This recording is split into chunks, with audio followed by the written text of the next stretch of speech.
Well, there's no doubt that 2020 has been a huge year. We started with bushfires, we've had floods, and then we threw in a global pandemic. And these events, of course, have tested our politicians more than ever before. For his analysis on the political year that's been, let's bring in the Australian's political editor, Mr Shanahan.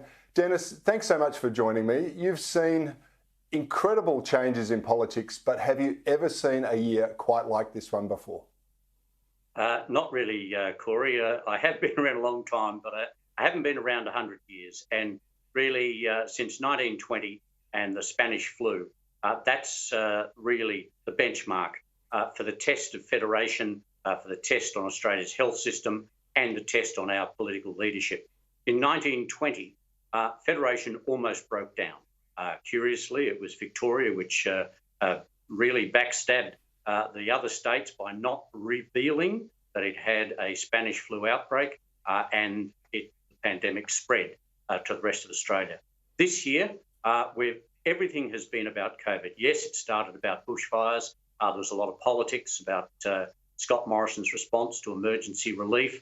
But once the pandemic really got started, there's been no other issue.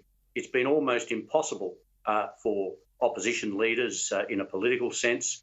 But what we've seen, I think, during the year is a real test for federation. It's a difficult system of government, but it has survived. And I think the role of the premiers in this has been varied. They've been criticised from time to time for various things. But at your request, Corey, I'm prepared to give a report card here. And we start in Tasmania with Premier Gutwein. Now, Tasmania took advantage of its isolation, its island status very early. They closed the borders and were able to keep infections to a minimum.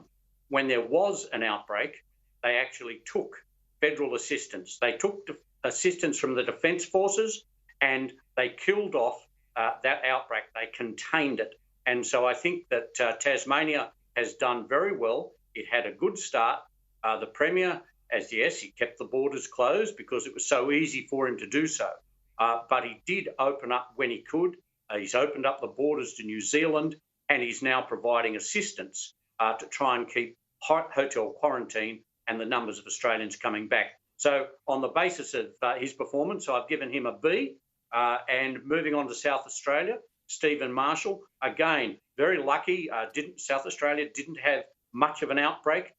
We had some people travelling from New South Wales who were infected and spread infections through the Barossa Valley and had a bad effect on South Australia. But again, it was nowhere near what occurred in the other states.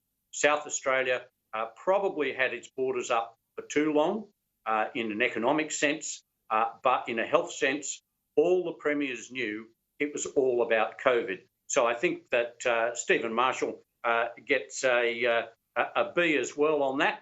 And moving on to Western Australia, now Mark McGowan has copped a lot of criticism for sort of not putting WA in isolation, but being isolationist. And he's cut off Western Australia from the rest of the economy. He said, we're all okay here, we've got all this iron ore, we're doing fine, we don't need anyone else. And it was a very secessionist attitude from Western Australia. They kept a hard border the longest and were going to keep it into next year. But I think that Mark McGowan realised that by then it would have been counterproductive. And with all the other premiers moving against borders, he's also moved to open up his border. He's been also a bit recalcitrant as far as the National Cabinet is concerned. But I think that the economic effects I've given him only a C because he's kept those borders too closed and too much with an eye on next year's state election. In Queensland, Dennis, I can tell you, Dennis, I can tell you the whole country is waiting to get the assessment of the big three states where all the controversy's been and where history doesn't repeat, but it certainly rhymes in the case of Victoria. So let's start from up north of Queensland. What have you got there?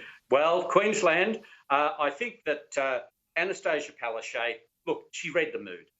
She understood that the electorate was only concerned with COVID. She knew that health was the priority. Now, she was in a position, not as a national leader, but as a state leader, where facing an election, she could say, I'm just going to concentrate on health.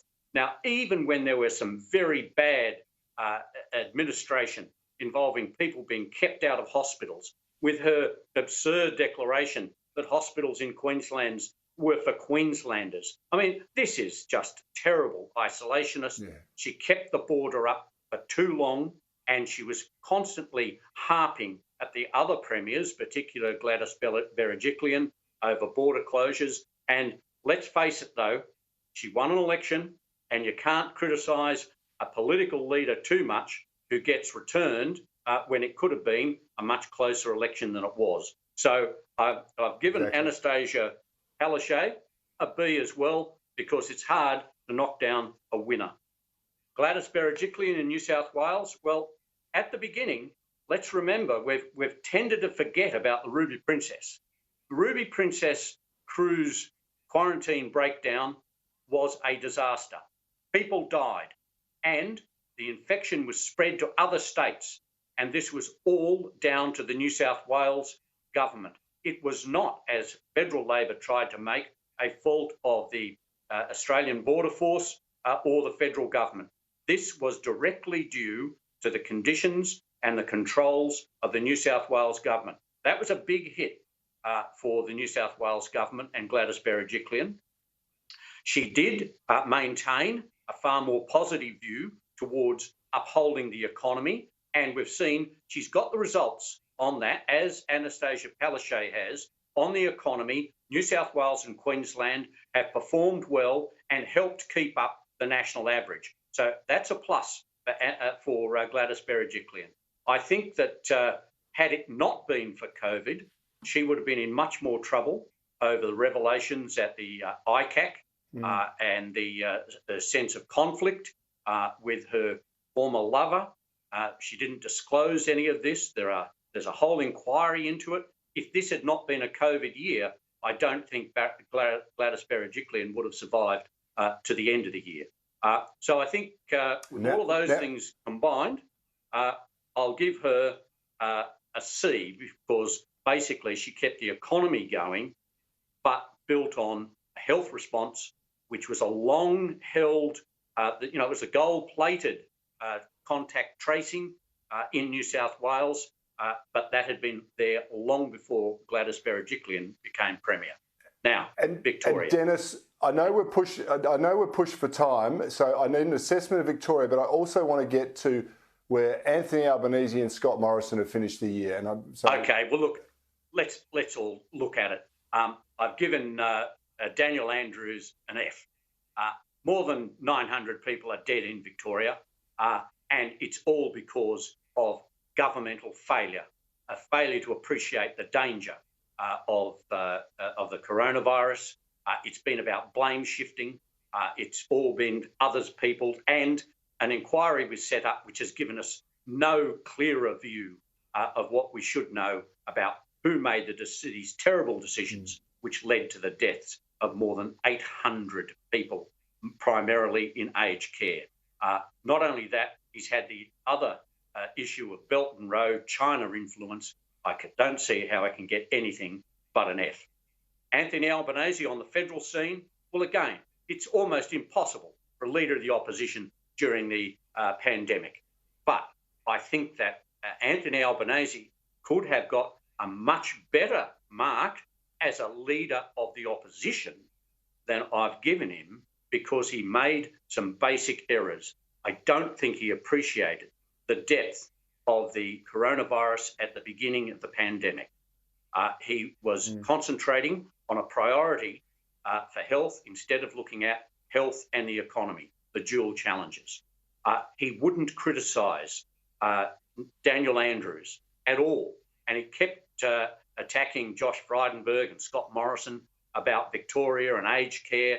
He looked too negative, and he was making mistakes which made it worse for Labor, instead of just saying, right, this is a pandemic, move over. I've given Anthony Albanese it could have been an A as an opposition leader. I've given him a C.